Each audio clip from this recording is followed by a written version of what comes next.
Jokes and Strokes for Folks Comedy Music Networking is a monthly event on the second Saturday of every month hosted at EMP Studios in Fort Worth that includes you in the show. Be a part of a Studio TV VIP experience as there are 50 VIP studio audience tickets available and it is BYOB. From 7 to 8:30 p.m. we invite you to come out and get to know the crew before the show. The show goes live at 8:30 p.m. and we have a great lineup of comics every month. From 10 p.m. to midnight, we have a featured musical performance artist spotlight that changes each month.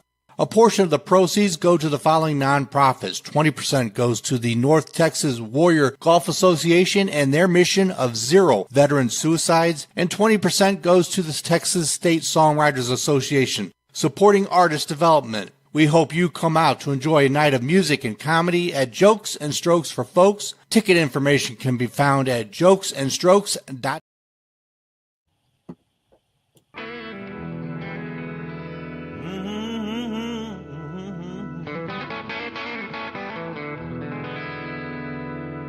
Well, I'm sitting here wondering, where's my long, tall baby now? Yeah, I'm sitting here wondering, where's my long, tall baby now? 'Cause somebody came and stole her and left me on the bottom side of down.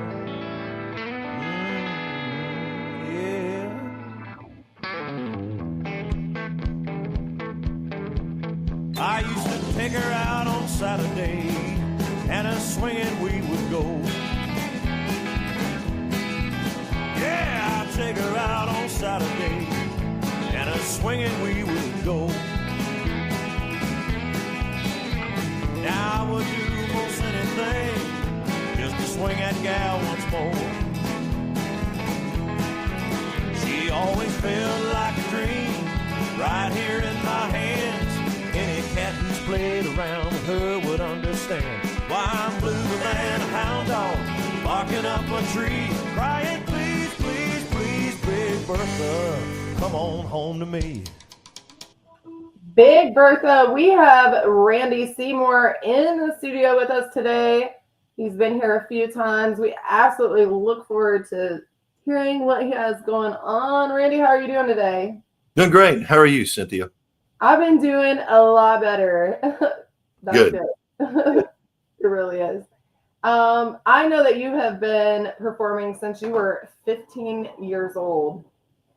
Yeah, I started out my little hometown of Humble, Texas, doing actually before then, I was back in the 5th grade, singing with some guys, and we were going to get instruments because we were singing these little group songs. And I told my mom, I said, we're all going to get instruments and play like a band. She goes, oh, that's great. What's everybody going to get? And I said, well, Brent has got an electric guitar, and Denny's going to play a little keyboard, and my buddy Scott is going to get a bass guitar. And she said, well, son, what are you going to play? And I said, well, I'm going to play the drums. She said, no, you are not. You're going to play the guitar like Elvis Presley. So thank you, Mom, because if I had shown up with a set of drums everywhere, I probably would have quit by now. There's just so much stuff you got to carry as a drummer. So she saved my back. Right. And then you're the one always getting in trouble for the music being too loud if you're the drummer too. That's true. You're always, hey man, yeah. They don't put the screen in front of the singer. They put it in front of the drummer. So anyway, I started out doing that, and my little breadcrumb trail just kind of kept leading me along. I made a record when I was about 15 years old and had a little bit of airplay and success in Texas. I was still going to high school at that point. I got to play at Gilley's on a regular basis for a while because the guy who was playing my record was a guy named Arch Yancey, who was a big drive time DJ and a friend of my dad's in Houston, Texas. So Arch was a great friend, and he was a really fun musician and a good artist, as well as a great radio personality. So I learned a lot from him. He's actually the one who helped me make that first record. And then I showed up in Nashville and started working there. I worked at, the Opryland Amusement Park. I got to be on the Grand Ole Opry a couple of times as a singer, solo artist, being on one of those shows. There's just so much stuff I've gotten to do all along the way. So I don't think I would trade it for anything. And where I'm at right now here in Texas, and who I live with, which is my wife, I wouldn't trade one little small move, as long as I knew I was going to end up here. So everything's great. And I get to talk to you about stuff like that. So that's kind of cool. Heck yeah. Well, thanks for the little chat before we got on here. It's definitely refreshing knowing like that people notice. So at the age of 15, was it your dad and uncle that kind of got you into radio? Like you were actually playing your songs. Were they not charting even when you were 15? Well, no, they weren't. Basically, we were just trying to get airplay. So it was one of those things. It was almost like the Coal Miner's Daughter movie. We just got in the car and started driving around the state. Whenever we'd see a radio tower, we'd stop in and hope that it was a country music station. And most of the stations back then, especially in the smaller towns, they were country stations. So we got radio airplay. I got some recognition, and I got a lot of good experience in front of a microphone with radio programmers and disc jockeys, and all that kind of stuff helped me be more comfortable with doing stuff that you actually have to do if you're going to be in this. It's not necessarily a good idea to go into this without trying to do as much of that as you can, because it just has to do with comfort. If you can make things look easy, then everybody else feels good about it. If it looks like it's difficult, then people are going to worry about you. So. Right. Yeah. Public speaking is a good thing. Like there's tons of free places in the community. Thinking back to like how you were saying how you guys went about mining radio contacts, like that's a wild thought process, because now they can just get on Google and search radio or the town or like there's so many other ways to find radio. Like the old fashioned way of just jumping in your car and searching for radio towers. Like that's exactly. That's crazy to think of how far just in our own lifetimes the world has evolved. Well, we had a small advantage in Houston because we had put my singles, which I had 45 singles. I never had an album when I was that young. We had placed them with a local distributor, and he was also a guy who was getting airplay on his records as well. His name was Mike Boyd, and so he had a list. He said, "Hey, here's a list. Here's a list of all the radio stations," and it was marked. And it was funny because they had the markings on there, and one of the very prominent markings was that they had a little thing next to the radio station that looked like a little record or and it had a B on the record. And what it was is there were certain radio stations, which still do, but they were basically marked, and they reported to Billboard magazine, and then everybody else just kind of did what they wanted to do. They would have their own local chart or all that kind of thing. So I didn't make too many inroads into the Billboard stations because those were fairly locked up. But for a young kid to be able to just go, out to Paris, Texas, or Conroe, or different places like that, and have them invite me into the studio and interview me, and then play the darn record for, I don't know, a couple of months, maybe longer. It was really huge, and it was a good way to go because I'm not a real ambitious person, so I didn't find it disappointing that I wasn't like on the Hot 100. So and I had a lot of fun with it, and once again I got that feedback and that that confidence, that, man, your records are good, you're doing good, we like what you do. It's like, they don't have to tell people that. They're in the business of saying, well, no, we don't have room for that. And so they didn't do that with me. So I kind of found an acceptance and a home, in playing music, making records, and writing songs. So in order to do that better, one of the things was moving to Nashville because they make great records there. They've got great studios and musicians there, and they've got some of the greatest songwriters who live there. And so there's a lot you can do, a lot anybody can do, even if they don't do anything that's specifically important. They can really, really up their game if they're in Nashville for a while. So that's all that cross-pollinating. I tell people all the time, like it blows my mind how many people like to give advice that have not traveled within 2.5 hours of their own home. Yeah. Like, it's mind-blowing to me because that advice might not work 5 hours away from home. It's like a whole different intellect. Like populations, they have different words. Like one says soda, the other says pop. Like, it's so yes, definitely any opportunity to travel at all will help you with your music because it's going to help you with your people skills. Well, yeah. And the more that you do that, the more that you find what common ground that you actually are able to stand on and invite people to be part of what you do. So in other words, I mean, I've been to Shanghai and Beijing, and I've been to Monaco, and I've been to Holland, and I've been to, Saudi Arabia and all these different places. And in all of them, there are some common threads that I was able to use because they were kind of in my wheelhouse that made what I do appealing and made me where they liked what I was doing. They said, oh, okay, this guy's okay. He's doing something that we like. It's fairly simple. If you think of it, human nature all in itself is fairly a simple thing. It's only people who are trying to grab money from you that try to complicate it, It's when they start putting labels on you and stuffing you in a box so that they can keep you away from your own true self is when it gets complicated. I mean, not everything has to do with marketing and not everything is show business. I feel bad for a lot of the bigger artists today, really, because there is so much that they have to do that they really don't really have their own life anymore. I'll give you a comparison. 40 years ago, I worked with a television director on a thing in Nashville, and he had just come from directing a special that Neil Diamond was the featured artist on. It was a Neil Diamond special. And he asked me, I didn't know this about him. He asked me, he said, who's your favorite artist? I said, I think Neil Diamond is, because I really think he's pretty powerful and he's got really his feeling in his songs. He says, man, he says, Neil Diamond's, he's the best. When he looks into the camera, he said, you can really feel it. He said, but I'll tell you what Neil's done. He said, Neil has always made sure that he didn't never do too much, so people would always want to see him. He said, there's a thing called overexposure that you can do.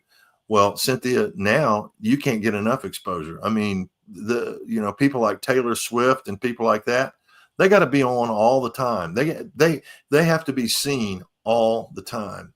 And 40 years ago, if you did that, people got tired of you in like a year. So it's a real different kind of a thing these days.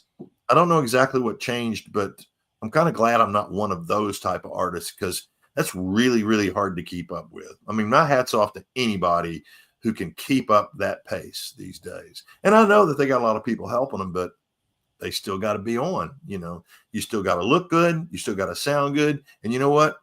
Whether you want to or not, you got to be in a good mood. Right. It's so crazy. I mean, it literally turns you into a puppet. Like if you got a contract and your brother's having a baby, cool. You might see it when it's 3 months old because you have a contract. Yeah, I lived that life for a while. It was kind of, like you're just there's no room for feelings, really. You just got to go. You turn into a robot. You wake up, you go through the motions, and then your spare time is when you're not working, and you don't know when that is. So yeah. Well, that's in a tour bus somewhere. That's when you're not working, is when you're in the bus traveling between destinations. Is really But then these days artists are usually on Instagram, or they're on Twitter, X, whatever, Facebook. I mean, they're constantly marketing themselves. They're constantly, because it seems like the fan bases are a little different than they used to be. It's almost like you got to give them everything all the time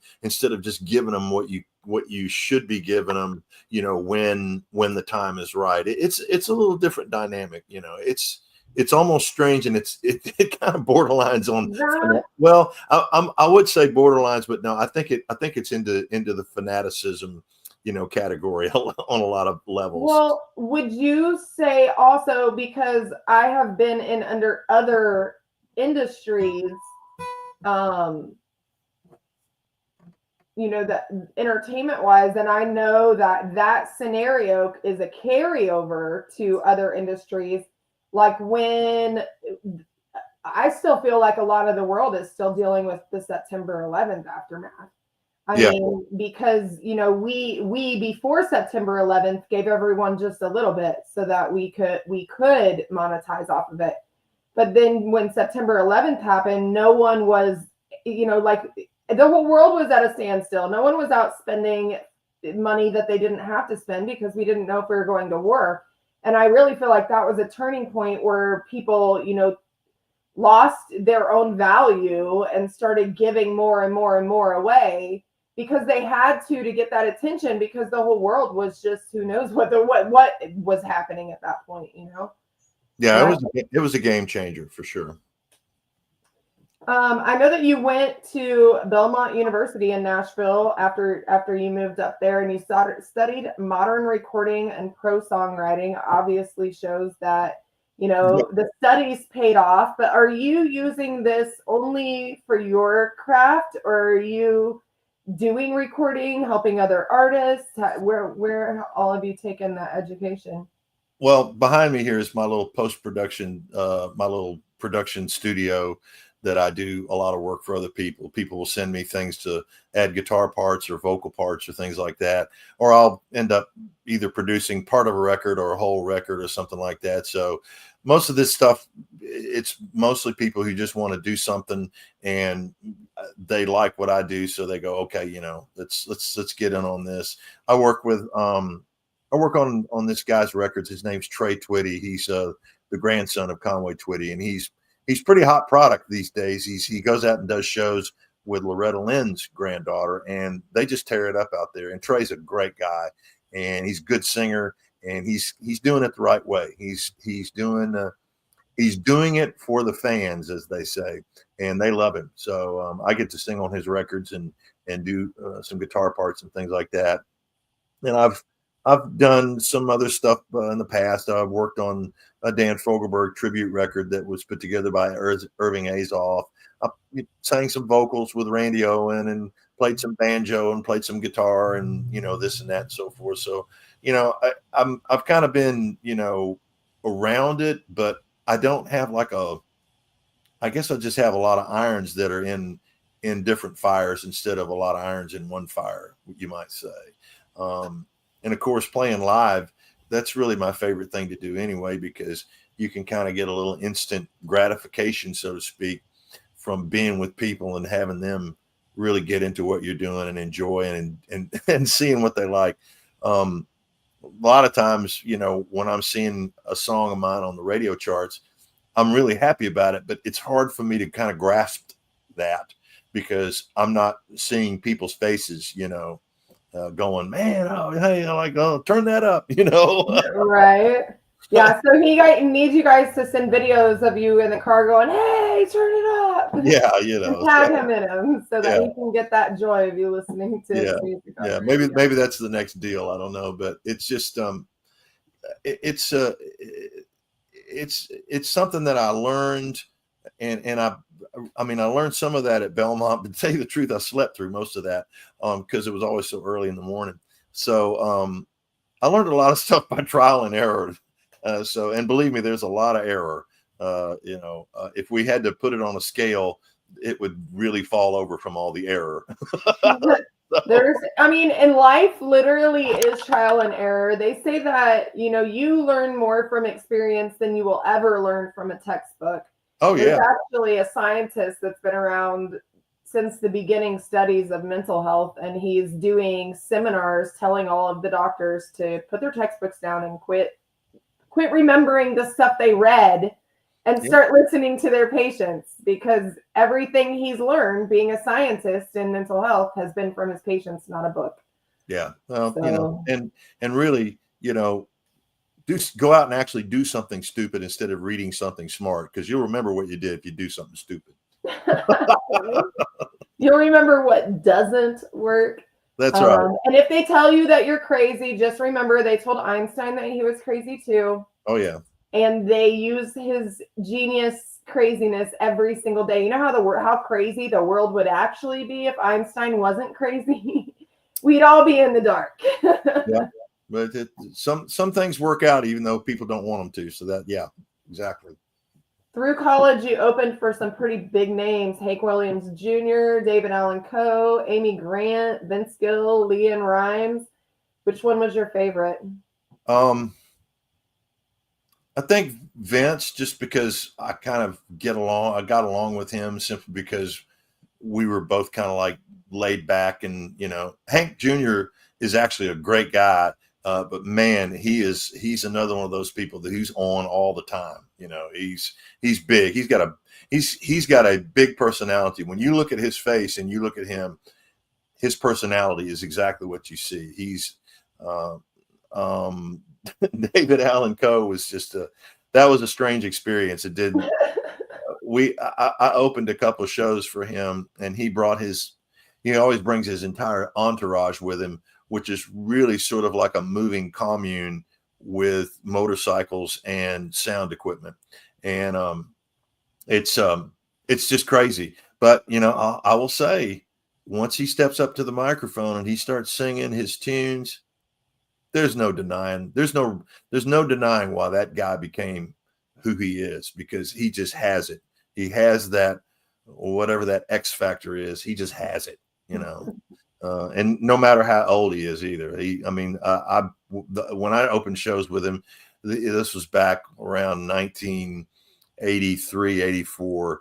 And, he wasn't past his prime at all, but he wasn't really making that many records anymore. But man, he'd step up to that mic and lay into his guitar in one of those songs. You'd go, oh man, this guy, he's just got that thing in him, so. I think I saw him at either Bike Week or Biketoberfest once down in Daytona Beach, like early 2000s. I can't tell you that I would have remembered much of the show, but I do remember he was performing. I do. Well, that's a David Allen Coe show right there, if you don't remember much of it. Yeah. Well, yeah, I hung out with the people. They have there's a huge thing down in Daytona, and the people who did my large tattoo on my arm were part of that event place that he had his show at. So I was involved in a lot of stuff down there. Yeah. Deborah says, they do it at the band shell, the David Allen Coe thing. Was that at the old band shell that they have down there? Oh man, I wanted to say it's called the Iron Horse, but man, we have an Iron Horse here in Wichita. Oh yeah, okay, the Iron Horse. Yeah, I know where that is. The Iron Horse Saloon. I think it's out off of. It's in Ormond Beach, technically. Exactly. I know where you're talking about. Yep. Yeah, I actually lived in Ormond Beach. I lived like 4 blocks away from the Causeway there for like 4 years. And my house was the only one that had a driveway from one street to the other, because I had like a cottage out back and then like the mother-in-law apartment above my garage and all that good stuff. And so they used it as a turnaround, and all night I had to leave because after 2 years of that, after 4 years of that, I couldn't do it anymore. I'm like, I'm over it. At 3 o'clock in the morning, there's a motorcycle just blaring underneath my bedroom window. I'm done. Yeah. Yep. It was a good time though, and really good concerts. Those are some wild concerts if you get to go around some biker event concerts, for sure. I think we were on an interview out in North Dakota with Attitude Era Live in Howard County and talking about, have you ever played behind chicken wire? Sure. You have? Have you? Yeah. What is the worst thing you've had thrown at you on stage? Oh, I mean, behind the chicken wire was okay. I was with a group called the Knott Brothers. I seem to have been doing the right thing at that time. So there wasn't anything really thrown, but there were some faces out there you didn't want to make angry. So right. Tell us about your song Big Bertha that we heard when we first came in and introed in. I was fortunate enough to meet a guy by the name of Carl Perkins and write some songs with him. And he had this song about his golf club that got stolen, and he was trying to finish it. So him and his daughter, enlisted me to help him finish it. And this was in the last year of his life. So Carl never actually got to sit down and actually commit this thing to a record. So I ended up making a record of it over at Sun Studios in Memphis back in 2003. And the record that you played, that's the record that I made in 2003 with my group that I was working with. The song was basically heard by Ronnie Millsap and his producer, and they wanted to record it, but Carl's estate had not been settled yet. So there was some, back and forth that just didn't happen. So they remembered the song, some 20 years or so after the fact. And so Ronnie recorded it and put a version of it out in 2021, I think, with Vince Gill singing with him. So that was a pretty good lick. I thought that was really, really cool. But then I thought, they really didn't get behind that record a lot because Ronnie is not something that this big record label, they're not really going to get behind a whole lot what he's doing. So I just decided, you know what, I'm going to go ahead and put my version back out. So I did mine, and we did a little video over in Waco, Texas with a guy who's a PGA pro, Bobby Wilson. We had a lot of fun making that little video. So long and short of it, it's a song. It's one of the songs I've written with Carl Perkins. There's a few others that I have that he and I are on together. So it's a fun record. I had fun playing it, and definitely have had fun putting it out there. And it always surprises people because they're like, a song about a golf club? I said, well, Carl, he did a song about shoes, and it did pretty good. So right. I actually saw that it's currently like top 100 in the USA for country, right? Top 7 for Americana, and number 3 in Europe right now. In Europe, yeah, it's fairly hot right now, but I think it's just about to do this. So, but that's okay. They all, as long as they go this way for a while, that's all good with me. So. Up. So I know that we mentioned 9/11 earlier, and you actually did a benefit in concert with the Alliance Neighbors. You played with Bruce Springsteen and Bon Jovi. Yeah, that was what happened with that was that's another Carl Perkins connection. This is the original intent of the show that I was on in Red Bank, New Jersey, in October of 2001. The original intent was going to be to raise money for Harry Chapin's cause, which was called World Hunger Year. Well, they've renamed it it's called Why Hunger now, and it's a lot of other organizations have sort of taken the template of Why Hunger and have turned them into their own food drive type things. So anyway, we were going to do this show, and Carl had passed away. He was gone. And so I had been writing songs with Carl. So they had a film that a filmmaker had made. It was an independent film about Memphis, Tennessee, and Sun Recording Studios. So they were going to show this film at the Count Basie Theater on a screen, and then they were going to have Sun Records artists come out and play live. Well, Carl, they wanted me to come out and do some Carl songs. So it was getting organized in that particular manner. But then when the September 11th attacks happened, everything changed. And I called Rick up, the producer, and I said, well, what's going on? He said, well, we're still going to do the show, but as you probably may have surmised, it's changed a little bit. I said, okay, what's changed? He said, well, they're not going to show the film. He said, we just had a whole bunch of people want to sign on to do a benefit for the people who are here in Monmouth County, which was affected very much by the attacks because most of those people worked in those towers. And I said, okay, well, what am I doing? He said, you're still going to do those Carl songs. He said, we've got a couple of guys from Elvis's band who are going to be backing you. And he said, the headliner is going to be Bruce Springsteen, and John Bon Jovi and Richie Sambora have signed up, and Phoebe Snow and Joan Jett and Joe Ely. And he just kept going on and on. I was like, wow, so this is going to be a long show. He says, I have got my hands full making sure that this thing goes smooth. It was a 3-hour concert, and we did it for 2 nights. And it was kind of an earth shaking sort of event, even though it wasn't a big hall. But I tell people all the time, and I'll tell you, I've told this story before, anybody who's heard it.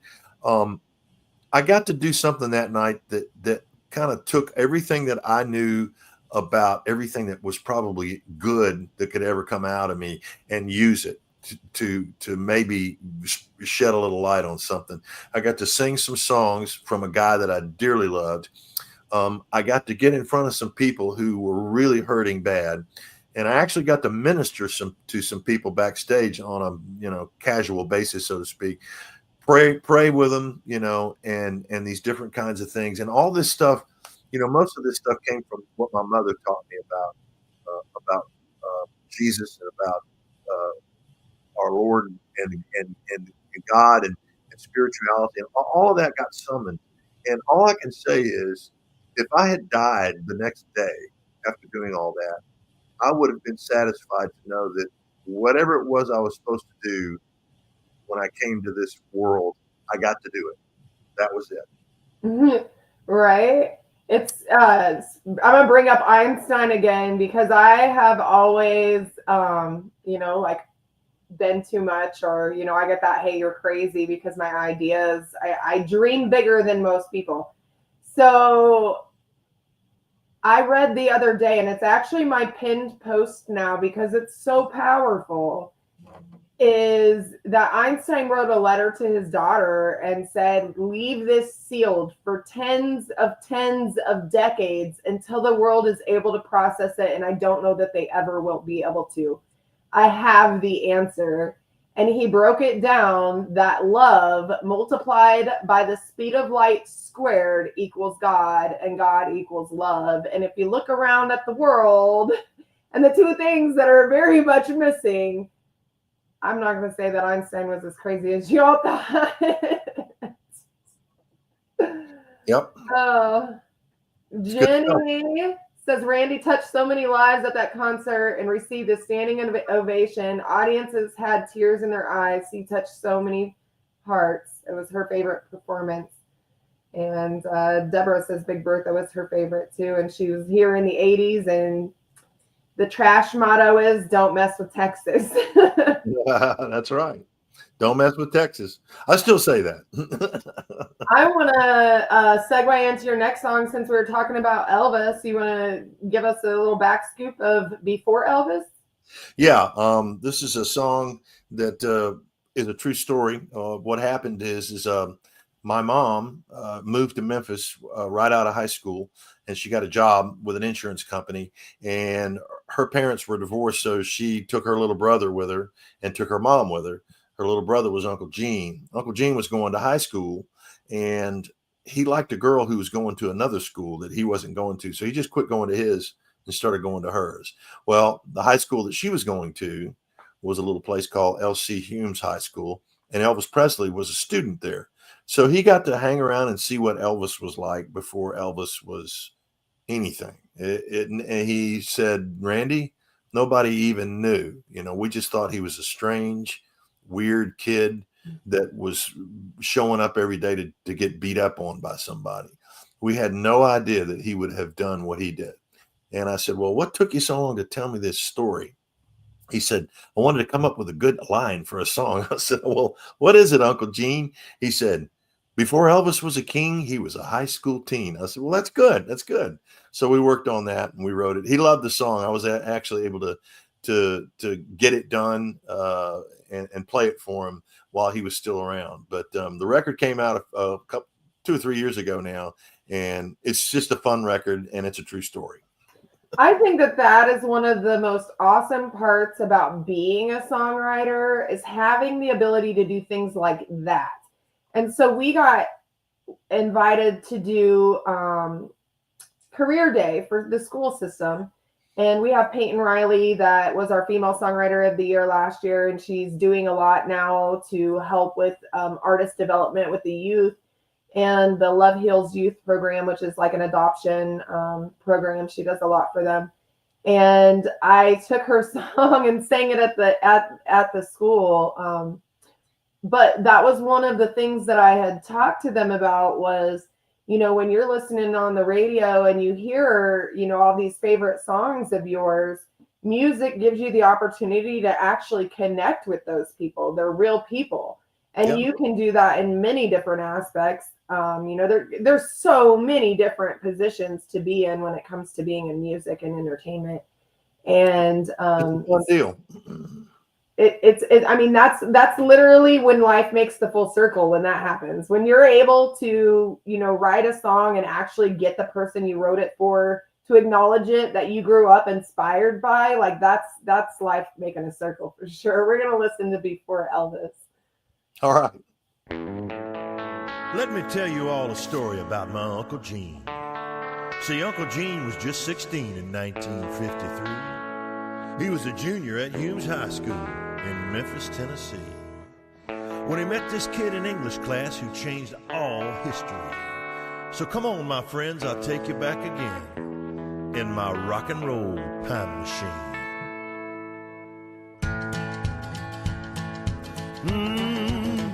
It was Friday night in Memphis, 1953. I was bumming smokes and spiking cokes, bopping at the teen canteen. He came strolling in the front door, wearing pink on black, with hair shined up and slickered out like a brand new Cadillac. His mama named him Elvis, and he was a shy and skinny cat. He was gonna be the king someday, but he hadn't done it yet. Before Elvis was the king, he was just a high school teen. Before that's all right and go, cat, go.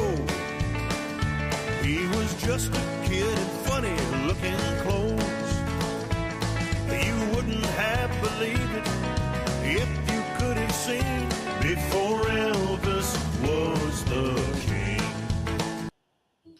I absolutely love that most of your songs have to do with honoring legends. It's a fun story, and it's just, I think it might be just a little bit different angle on, somebody who's just ridiculously legendary. It's like, oh yeah, he was just kind of like, he wasn't ordinary, but nobody knew who he was, so it's kind of cool. Well, and it's awesome too to tell that story, to inspire the people who are being picked on. If you're that oddball, the black sheep, it may just very well mean that you have a bigger potential than everybody else. So don't let them knock you off of that potential by believing them. Yeah, it's a good lesson. Hey, don't be making fun of the nerd. He's probably the guy that's going to go, direct a science fiction movie called Star Wars. So, right? When all of our parents told us we couldn't make a living making games, we proved them wrong, right? How many people? Our parents are probably even playing games. We took our kids to a game place down in the DFW area this weekend, and I turned around and was flashed back to my 8-year-old childhood when the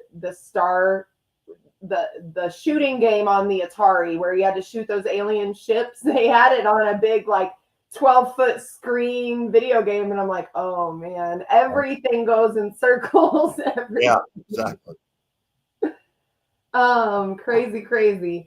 Speaking of circles, you're about to make a circle around Texas. May 30th, Frankston, Texas. June 5th, Tyler, Texas. The 7th will be in, I'm a butcher it. Is it Nacogdoches? Naco Valley in Nacogdoches. Nacogdoches. At least I didn't say Nacho Doches or something crazy, because it kind of looks like that way if you're going off a site word. They go, yeah, that's close. You're good. Try again. What's up, Dirt Road Troubadour saying hi. We got a lot of people in the chat. Thank you guys for tuning in tonight. One of our favorite artists. Randy's probably been on one of the most frequent flyers here tonight. Good. June 12th, Woodville, Texas. June 14th, you're playing that's your hometown, Lufkin, right? Yes. That's your hometown area. Are you doing a special? Is it a special party? Where are you playing at? Oh, it's a restaurant called Tia Juanita's. I play there pretty often. They're all over East Texas, and from Beaumont to Henderson to Port Arthur here. Crystal Beach. You know, they're like they're not Tex-Mex restaurants. That it's like Tex-Mex seafood grill type of a thing. It's called Tio Juanita's Fish Camp is what it's called. It's pretty interesting concept, and people just they go for it, man. I mean, they pack that place out. So I have a big time. A lot of do they do like crawfish there? Yep, they do. They do crawfish there. You know, the whole 9 yards. That's a big Texas thing. Big Texas. Oh, yeah, it's huge. Sure. You've been published in Ion Indie Magazine. Love that. Love those people. Nashville Music Magazine, East Texas Magazine, Around the Town, Newsbreak. That was for a good thing, I hope. Yeah, it was. It was. Yes.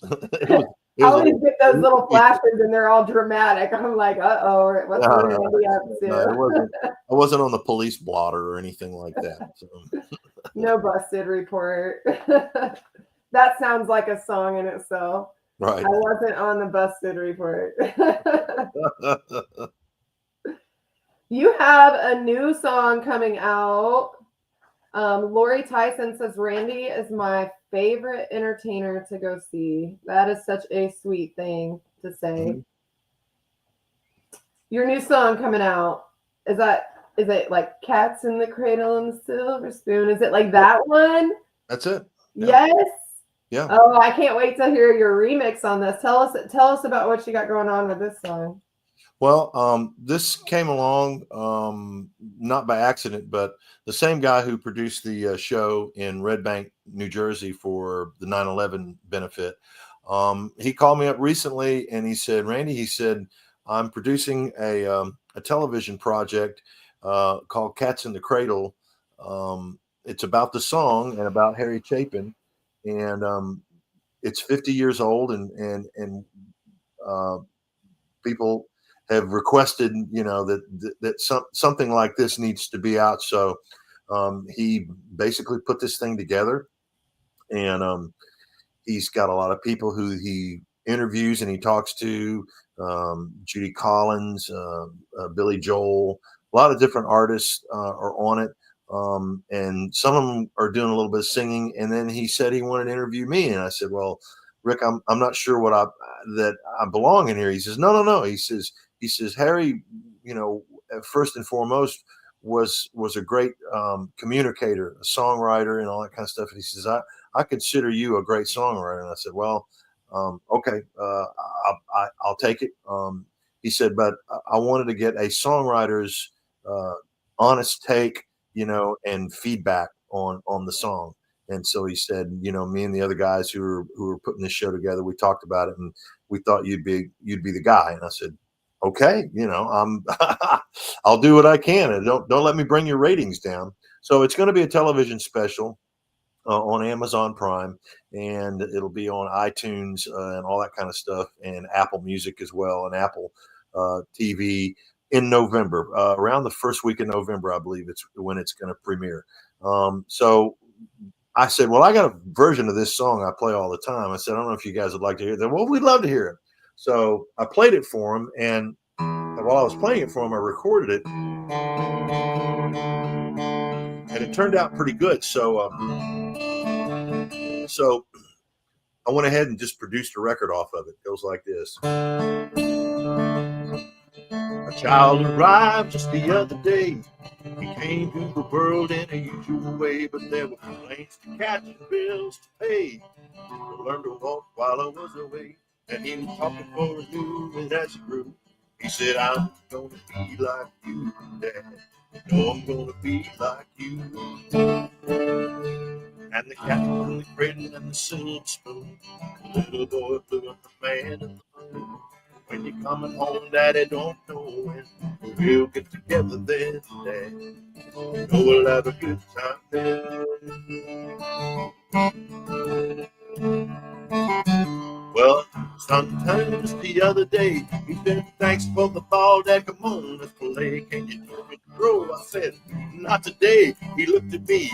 He said, that's okay. And I heard him say, he walked away. He said, I'm gonna be like him, yeah. Oh, I'm gonna be like him. And the cat in the cradle of the silver spoon, little boy blue and the man. When you come home, Daddy, don't know when. We'll get together then, Dad.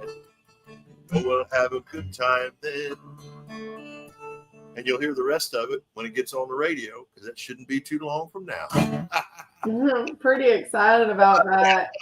But you guys can go find all about Randy Seymour at randyseymour.com. The site's right up there underneath where it says Monday Night Live.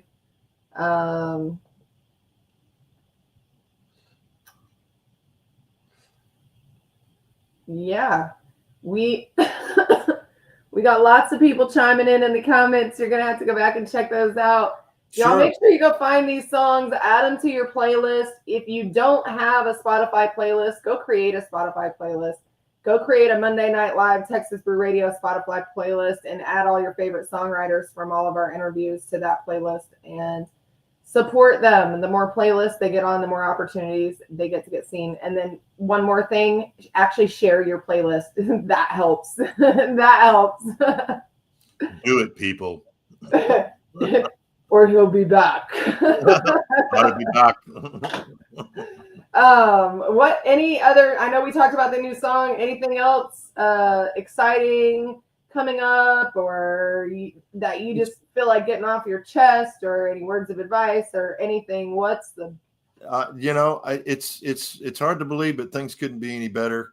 I wake up every morning and I go, I can't believe I get to be me.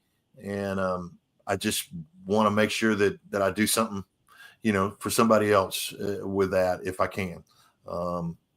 That's about as far as it gets. Try to keep it simple. And that's the best way to go. And I try not to buy into the advertising. That Jones effect. There's a whole lot of that going on. I mean, that Jones effect has really affected our country. Everybody wanting what everybody else has, and instead of working together to get it, they're tearing each other down, and it's sad. It's sad. Together, we go further. Cities were built by people working together and protecting and loving their neighbors. Yeah. Well, being human means being a human being. So you just if you can take care of your own little backyard first, make sure that's all good, then go out and spread it out a little bit. Do something for somebody else if you can. Can't do that all the time, but when it comes along, boom, it's right there. It'll get laid in front of you. It's all about planting the seeds and watering the roots. Stay true to yourself. We are going to listen to Luckenbach. You want to tell us about that song before we head on out? Well, back in 2015, I was doing shows over in San Antonio, and I had a day off, and I had my wife with me. And I said, hey, you know what? You want to go out to, this was like in May. I said, you want to go out to Luckenbach, Texas? She goes, is that a real place? I said, well, yeah. She goes, oh, I thought it was just a song. I said, no, it's a real place. So we went out there, and it was like on a Thursday, and there wasn't nothing going on. And she just loved it, because we love to go to places where there ain't nothing going on, because you can just kind of let your mind drift and just kind of have peace between your ears and between your shoulders. So when we got back, she just kept talking about it. So finally, it just kept rolling around in my head, and I thought, okay, there's a song in here. So I just went for it. And so the song is basically about me and her going back to Luckenbach. So that's kind of it. Yeah, well, we're going to give it a listen, and we will see you again soon. Thank you so much for sharing your time and your stories with us tonight. It's a privilege to be able to be on with you. You're a go-getter, and you just keep going and getting, kid, because you're on it. You're in it, and you're on it. Okay. Appreciate you. Appreciate the support from the whole Jenny tribe up there in Nashville. There's a bunch of y'all. We love you guys. Thank you. And this is Luckenbach.